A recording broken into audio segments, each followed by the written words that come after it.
hours later and 27 layers later, we have Blue Lotus. I can't wait to show you what I'm doing with this beauty. Woo!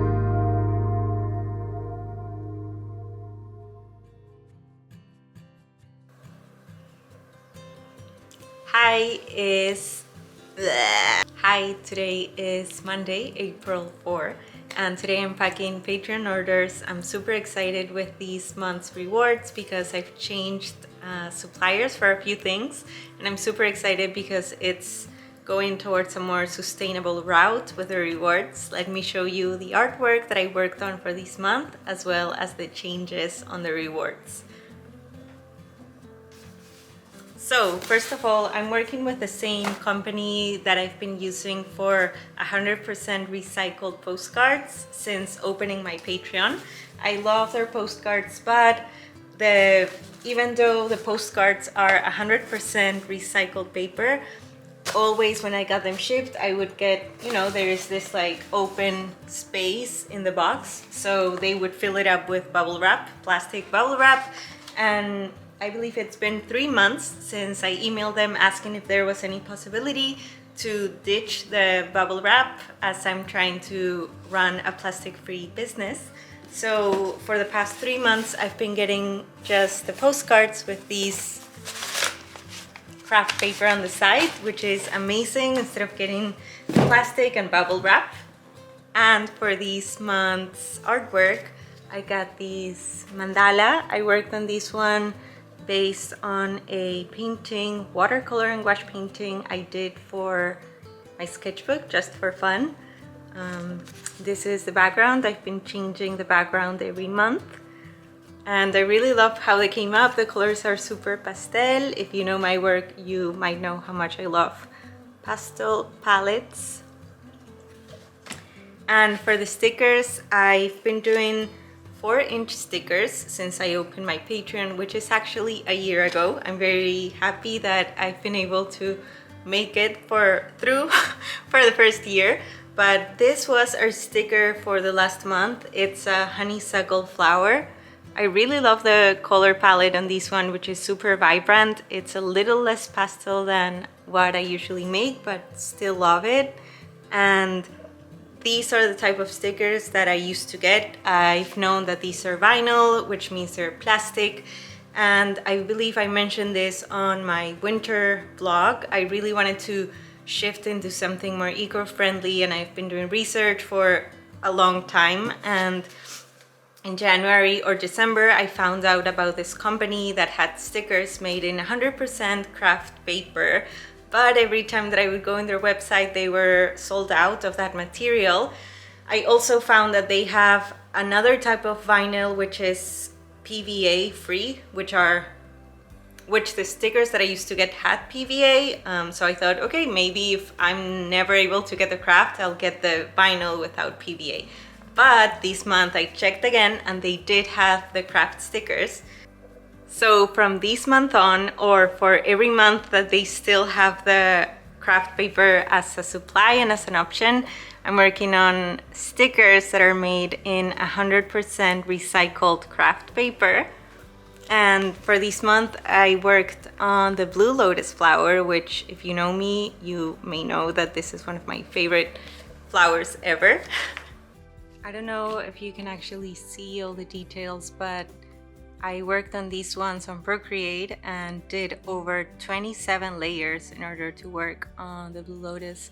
And I really love how the details came out for the petals. I love how vibrant the colors look, even in a craft paper. I was a little scared that, it's a darker and different surface. So I thought maybe this will make the the ink be too absorbed and the color's a little dull, but it actually looks so beautiful and vibrant. The main difference is definitely way more eco-friendly. They're 100% recycled craft. And the other main difference is that these ones are only usable for indoors because they would just get destroyed with rain, while the vinyls pretty much are for indoor, outdoor, anywhere. And I did ask my patrons if they were okay with this because I really want to be as sustainable as I can with my products. And most of them, maybe like 99% of them, said yes, let's do this. And I'm very excited to ship these to them and see how patrons like them in comparison to the vinyl, which we've been using for a year. And I really hope that I'm able to stick to 100% recycled craft forever, or as long as I'm doing stickers and I have a Patreon. So this is the combo for this month, and I'm super excited for 2 more other things. I feel that these month's goodies are pretty much my favorite so far. Blue Lotus is by far my favorite sticker so far, not only because of the craft of being more sustainable, but also because I love Blue Lotus. I've been working and getting to know Blue Lotus as an ally since 2019, but for the past 6 months, I've been taking this Blue Lotus immersive, sitting down with Blue Lotus pretty much every day, working with her as a medicinal plant, and it's been amazing. And I've worked on another painting of Blue Lotus a few years ago, but I really wanted to make a sticker for the longest time. So favorite sticker, great postcard, and this is the first time that I am sending out my seeded paper. So these 3 are coming in the Patreon Magic Mushrooms and higher up tiers goodies. And for this month, I'm pretty much using the same stamps that I've had for the past months that I've already shown you. But this month, I actually today went to the post office earlier and I found these postcards that I've been trying to get since I found out they came out. Lily Arnold's, which is a US-based artist. I believe Lily is a printmaker, or I do know that Lily works with linoleum and different types of woodcut and makes the most amazing plants artwork. And Lily had her artwork be featured in these new postcards made by USPS, which is the post office here. And I was able to score these 4 sheets for my Patreons. And this collection by Lily is called Mountain Flora, and it's inspired by the Rocky Mountains flowers. Look at these beauties, they're insanely beautiful.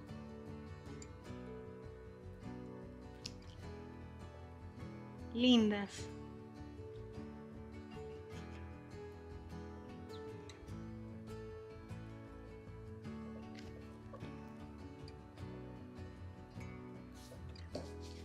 And of course these ones are for national. For international, we still have the Crisantemo. I don't really know why they don't do more fun stamps for internationals, but that's what I got this month, and I'm super excited because I've loved Lily's work for so long, and it's so good to see it in the post office and that my post office here had it, which is great. So yeah, I actually am very happy with sending out all of these goodies today. And this is my first time packing orders on my new FlexiSpot desk. FlexiSpot is the sponsor for today's video, so thank you FlexiSpot so much for supporting my work and for sponsoring this video and my channel. So this one is the Comar all-in-one standing desk, and I've never had such a fancy desk. We actually wanted to get it because the table that I use as my bio art table, let me show you actually. So the desk that I use for my bio art section of the studio is a standing desk. So this one is actually built to the floor, and we were thinking we should get a standing desk, so we are moving in a couple months. We should get a standing desk so I can keep using this format for my bio art studio but have a table that I can actually take with me. Then FlexiSpot reached out and it was just a perfect opportunity. And the desk from FlexiSpot, the Comar All-in-One, is the one that I will be using for my bio art section once we move in 2 months. But for now, I'm using it as my standing desk for packing, for painting, for all the things. So let me show you. We've had this desk for a little over a month now. I've been loving using it. I'm usually interchanging in between the desk where my tripod is, which is the desk that, you know, my horse saw table that was like 20 bucks back in the day, which is where I usually paint if I'm not painting on my easel. But usually I have to clean all of that up whenever I'm packing Patreon or packing orders from my shop, or when Ivo helps me around, we clean our dining table and use that as our packing one. So having another extra one right now is super helpful because this one is becoming our packing station, and I'm usually interchanging where I'm keeping this one and where I'm keeping the other one, which I'll show you in a little bit. But I'm super excited because standing while packing is such a great option and something that I've never seen before. I feel like this is the fanciest desk I've ever had. Something that I love about the Comar All-in-One is that it has these cool technological stuff where you can not only charge your technology, but you can bring the desk up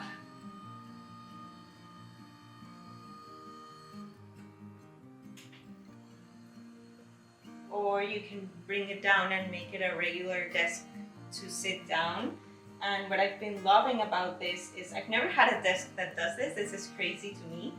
And there's some buttons that you can save different heights that you usually use. So as of now, I've saved 3 different heights. One is when I'm sitting down, which is number 2.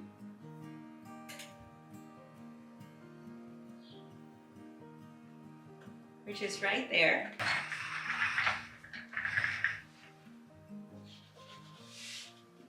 Regular painting desk, drawing desk, sitting down desk.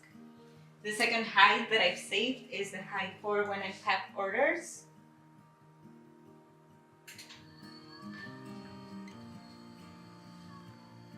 I feel like it's a robot living in this house. It's so cool.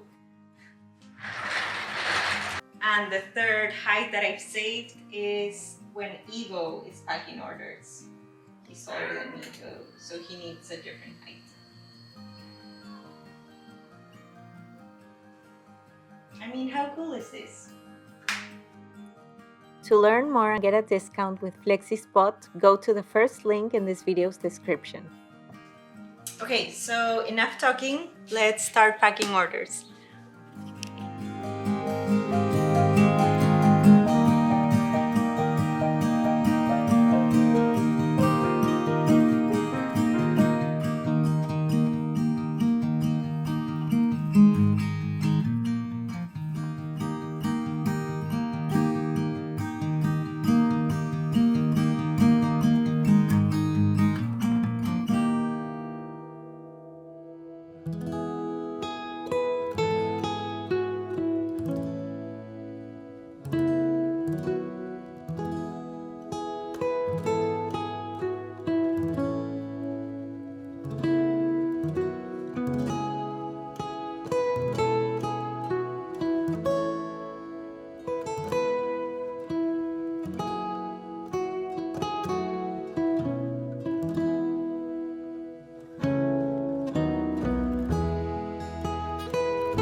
Hello, happy Friday. I hope you're doing well.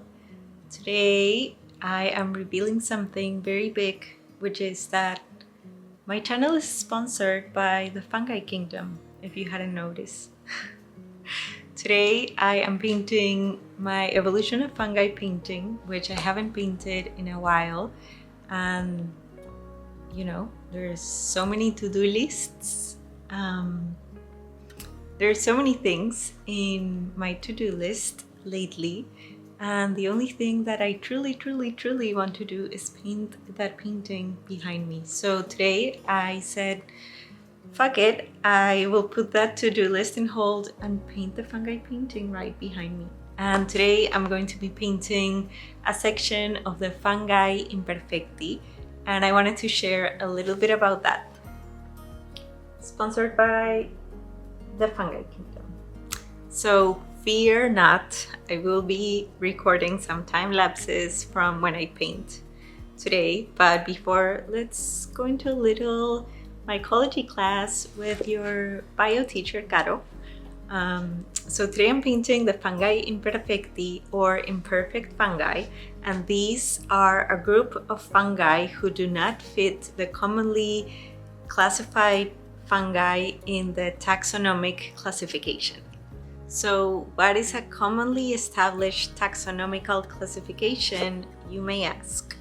It is a classification based on the biological structures of a species or on the morphological blah blah blah blah blah blah. They are based on the biological species concepts or morphological characteristics of sexual structure because their sexual form of reproduction has never been observed. These are known as the fungi imperfecti. So they are called fungi imperfecti because only their asexual and vegetative phases are known. And these are fungi that, as far as humans know, reproduce asexually. This means that they produce spores in an asexual kind of way. And I actually wonder why this would mean that something is not perfect, meaning imperfecti or imperfect, which for me it doesn't make sense. But anyhow, when a fungi reproduces in an asexual manner, it's called sporogenesis. That is the process of making spores the way that fungi reproduce in an asexual kind of way. And a lot of fungi that we know in our common day-to-day life are part of this section of the fungi imperfecti, like penicillium comes from there, as well as yeast infections, athlete's foot, also this cheese, Roquefort cheese, the fungi that makes Roquefort cheese very distinctive flavor, is also part of the imperfecti. But anyhow, the thing is that most of the fungi imperfecti don't have a fruiting body, meaning they don't have a mushroom. Mushrooms are the fruiting body of fungi, so every mushroom is a fungi, but not every fungi is a mushroom, meaning not every fungi has a fruiting body. Some of them are microscopical, like penicillium. So it's very challenging to actually find images of how these fungi look. That's why this painting is also taking so long, because it's not that I can go to my favorite search engine, which is Ecosia, because every money they get from ads is used to plant trees.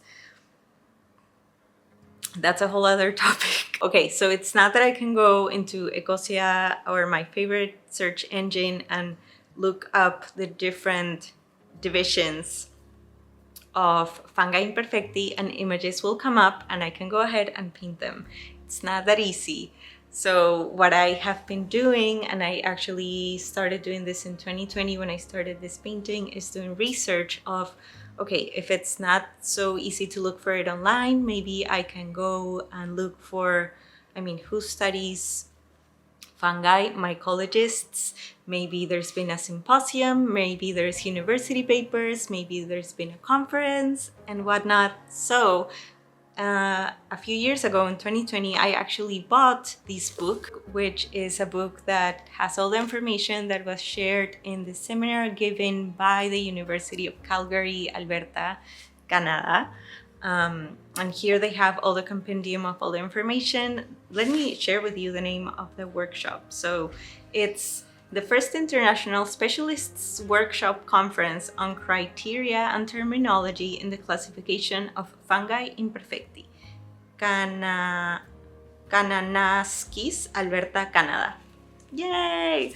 So thanks to finding this book, I have a bunch of images from the fungi imperfecti, and it's super interesting because it's not only like, oh, every image that I'll find here is part of the imperfecti. I have to make sure I'm looking at the correct ones, and also in my painting I not only have a section for all fungi imperfecti, but I have the 3 subdivisions of imperfectis divided, so I need to make sure that I'm putting the ones that I find here on the right section, which it's a lot of work, honestly, but I love it. I love a challenge.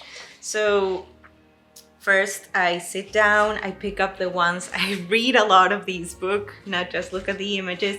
I pick up the ones that I am working on for a specific division, and once I've done that, you can see all these pages have decals, because that's my way of saying, hey, look here. And then I have these like little marks on which ones to paint. These are the ones that I will be working on today, and I'm very excited for that. So I'll stop talking and start painting. Bye!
could you please repeat that for me? Sure, sure. So once system reset is performed, all the data which is present on this computer will be deleted.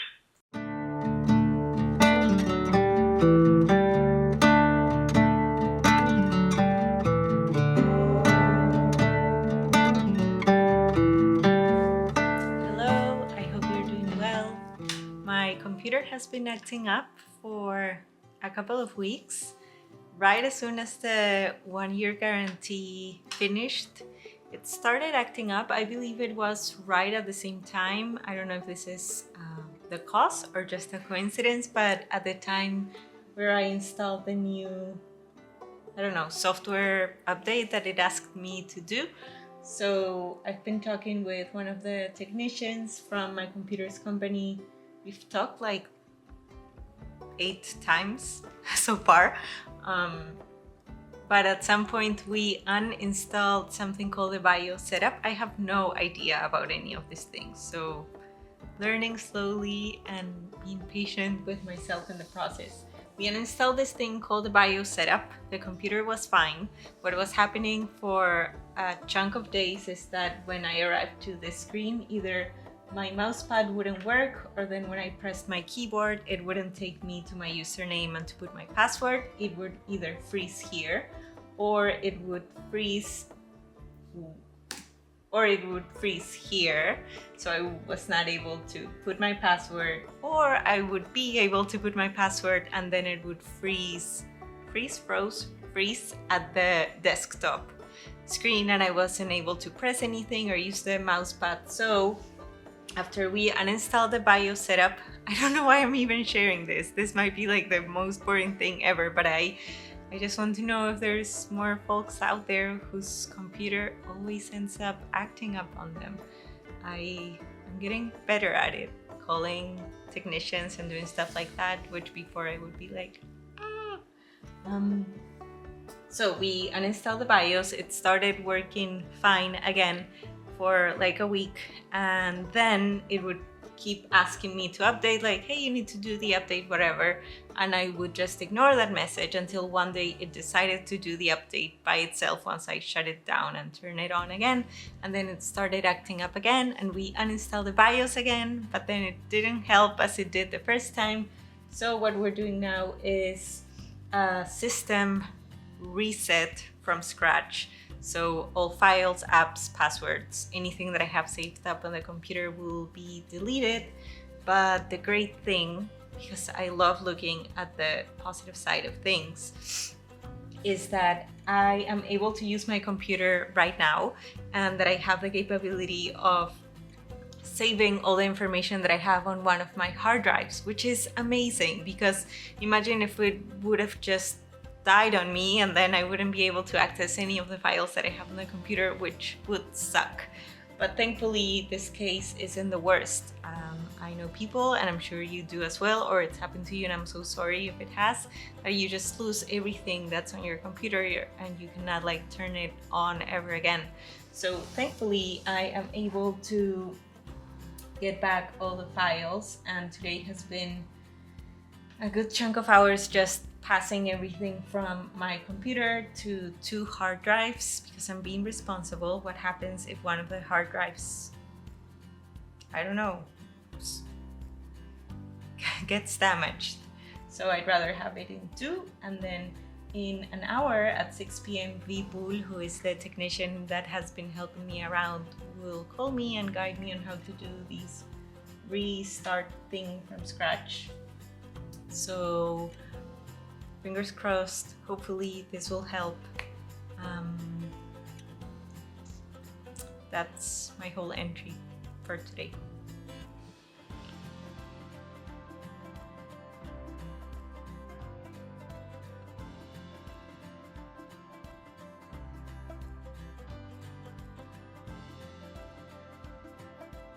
So last night we did the reset for the computer with the technical support, and today I went to get a flash drive because I haven't used this in maybe like 5 years.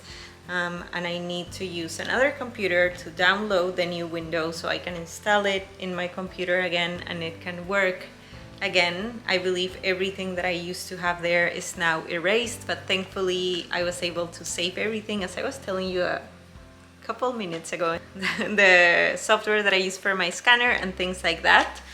But one thing at a time. I'll be waiting for the technical support to call me so they can guide me how to install Windows again, and hopefully I'll have a working computer pretty soon once again.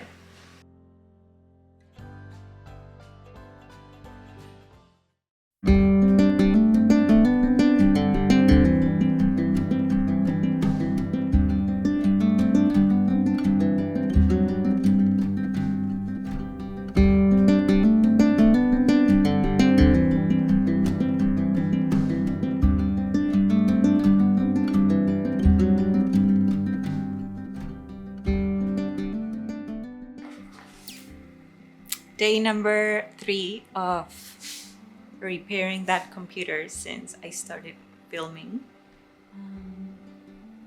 Yesterday we did all the Windows installation, and today we are installing the Wi-Fi because the driver was lost and I couldn't connect to the internet, so let's see if that works. Raul is helping me out.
Today my new thank you notes arrived and I'm very excited for them because for the past 3 years maybe I've been using these seated notes. I bought these letter size seated papers thinking that I could put them inside my printer and print thank you notes, but the paper that I got was super textured, so it was too wobbly, super thick in comparison to a regular sheet of paper to actually print on it. So for the past 3 years I've been doing these handwritten notes, which first of all is cutting the paper in small rectangles, and then I write thank you, and on the other side I write plant me, I have seeds. These actually might seem like something very fast to do, but when it's 100, 200, 300 orders, especially with Patreon, because it's around 150 envelopes that I send once a month altogether, plus whatever else comes through my shop that month. And one really takes maybe half a minute, 30 seconds or so, but then when it's 100 or so much more of them, it actually takes like half the day of packing is just writing the thank you notes.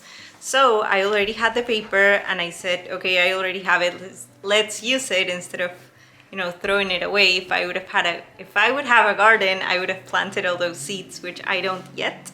But after 3 years, I went through all my seeded paper, but I wanted to finish that paper first, and I designed this new seeded thank you notes, which are already pre-printed, I don't know how to say it, but now my thank you notes are already pre-cut and pre-made, and I'm super happy with how they came out.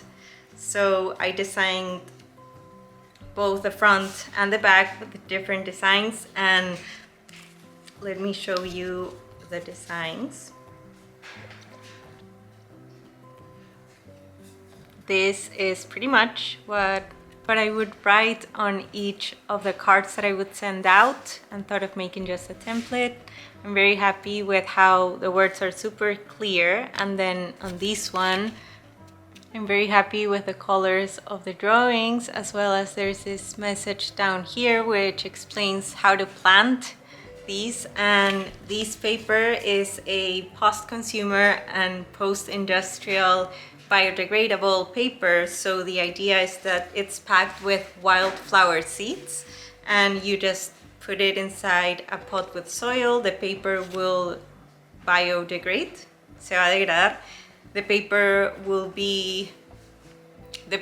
disappear, and then the seeds will be inside the soil, and then you'll get beautiful wildflowers, which are actually also helping bring more food to the pollinators. So I'm very excited for these, for the seeds that they will be literally planting, and also super excited for how much time I'm going to save with these ones here.